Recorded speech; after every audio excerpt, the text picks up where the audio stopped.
Vamos ahora a recordar un poquito de geometría, identificando cuánto miden los ángulos que se muestran en estos pequeños dibujitos.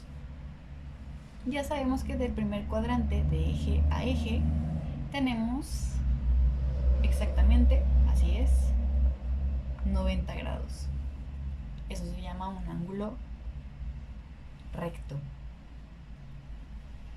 Entonces, si en nuestro primer cuadrante de eje a eje tenemos 90 grados, significa que en nuestro segundo cuadrante también tenemos de eje a eje 90 grados. Nuestros 90 grados de este lado más nuestros 90 grados de este lado es correcto, nos dan un ángulo de 180 grados.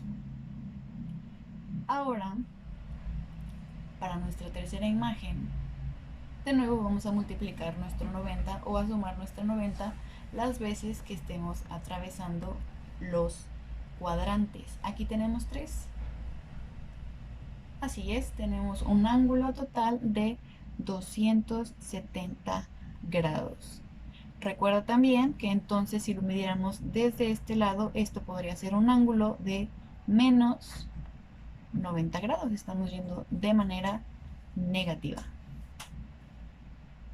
Y por último, para este ángulo, que está aproximadamente a la mitad del primer cuadrante, tendríamos entonces la mitad de lo que mide el cuadrante entero, que serían 45 grados.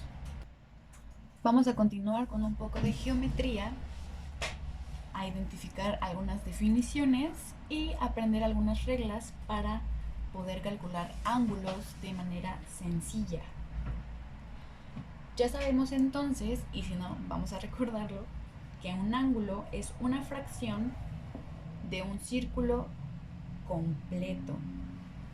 Un grado es la parte del círculo que equivale a 1 sobre 360 de círculo, que sería lo mismo que un grado. Ya sabemos que una revolución es igual a 360 grados. Una revolución es entonces un círculo o la vuelta a un círculo. También sabemos que la cuarta parte de un círculo es un ángulo recto, que equivale a 90 grados, y que las rectas que se cortan formando ángulos rectos se llaman perpendiculares. Ahora, las rectas que se extienden indefinidamente y que nunca se intersecan, como tenemos aquí A, B, C, D, se llaman líneas paralelas. Se dice entonces que AB es paralela a CD. Para nuestro siguiente concepto o regla, tenemos que cuando dos líneas rectas se intersecan, aquí y aquí, los ángulos opuestos van a ser iguales. Es decir, que este ángulo formado aquí y este ángulo formado aquí, B, es el mismo, y que el ángulo formado aquí y el ángulo formado acá es el mismo. Esto debería ser un círculo, pero el pulso no es el mejor. Para el último tenemos que cuando una línea recta interseca con dos líneas paralelas, estas dos líneas paralelas que interseca una recta, nos da como resultado dos ángulos internos que son iguales. Entonces, vamos a recordar nuestras reglas. La primera dice que cuando dos rectas se intersecan, los ángulos opuestos que forman son iguales. Esta imagen nos representa a nuestra regla 1. Para nuestra regla 2 tenemos que cuando una línea recta interseca, o sea, se corta con dos líneas paralelas o dos rectas paralelas, los ángulos internos van a ser iguales.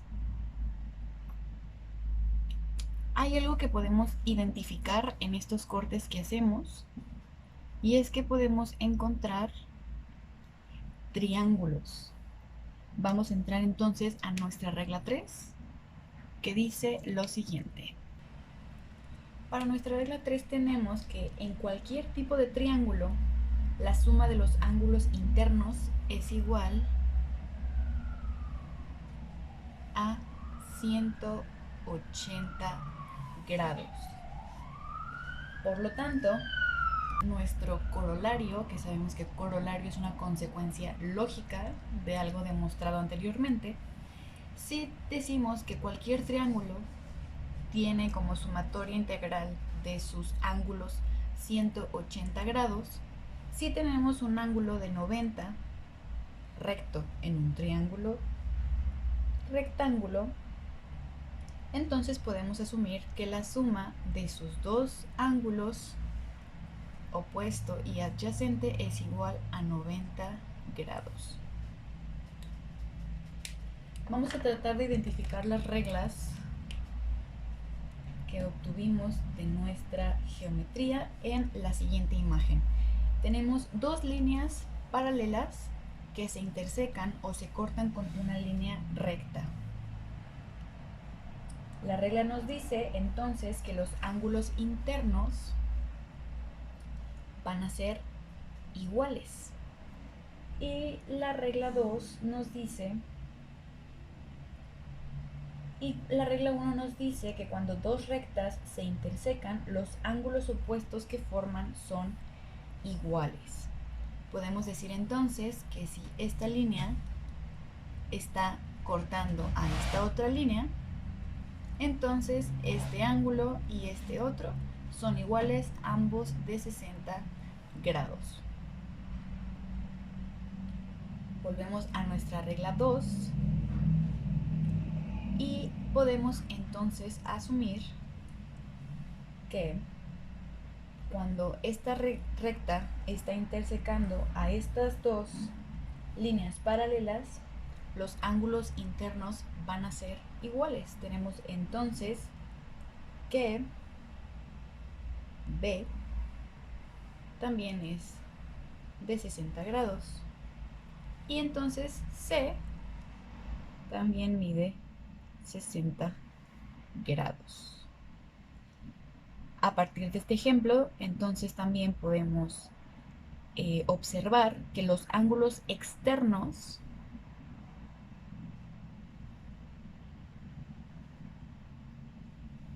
van a ser iguales, pero ya no necesitamos postular ninguna nueva regla.